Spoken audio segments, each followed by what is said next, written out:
New town Gaurangnagar বাজারে ভয়াবহ অগ্নিকাণ্ড, পুড়ে ছাই হয়ে যায় 20টি দোকান। ঘটনাস্থলে দমকলের 4টি ইঞ্জিন। তবে সকালের দিকে আগুন নিয়ন্ত্রণে এসেছে বলেই সূত্রের খবর, যদিও আগুন লাগার কারণ এখনো জানা যায়নি।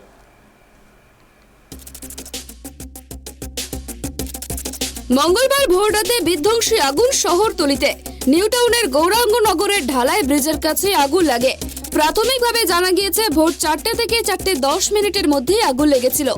আগুনের লেলিহান শিখা নিমেষের মধ্যে গ্রাস করে নেয় বাগজোলা খালের ধারের অস্থায়ী দোকানগুলিকে। আগুনে পুড়ে খাক হয়ে যায় অন্তত 20টি দোকান। দুর্ঘটনার পর সঙ্গে সঙ্গে খবর পাঠানো হয় দমকলে। দমকলের 4টি ইঞ্জিন গিয়ে 2 ঘন্টার চেষ্টায় আগুন নিয়ন্ত্রণে আনে। তবে স্বস্তির বিষয়, আগুন লাগার ঘটনায় হতাহতের কোনো খবর নেই। কী কারণে এই আগুন লাগলো সেই বিষয়টিও এখনো স্পষ্ট নয়। তবে প্রাথমিকভাবে অনুমান করা হচ্ছে শর্ট সার্কিটের থেকেই এই আগুন লেগে থাকতে পারে। আগুন লাগার ঘটনায় ভস্মীভূত হয়ে গিয়েছে একের পর এক দোকান। দোকান ঘরগুলির ভেতরে যা মালপত্র ছিল সবই প্রায় পুড়ে ছাই হয়ে গিয়েছে। মাথায় হাত পড়েছে ব্যবসায়ীদের।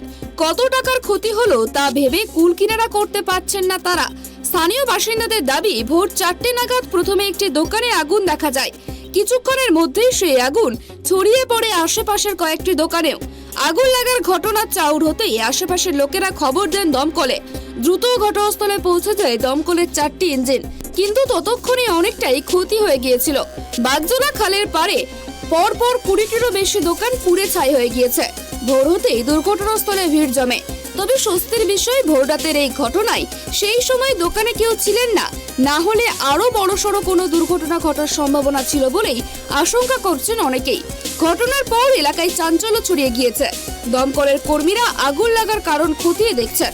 তবে কী কারণে আগুন তা এখনো স্পষ্টভাবে কেউই বলতে পারছেন না তারা। Bureau report, tribe TV.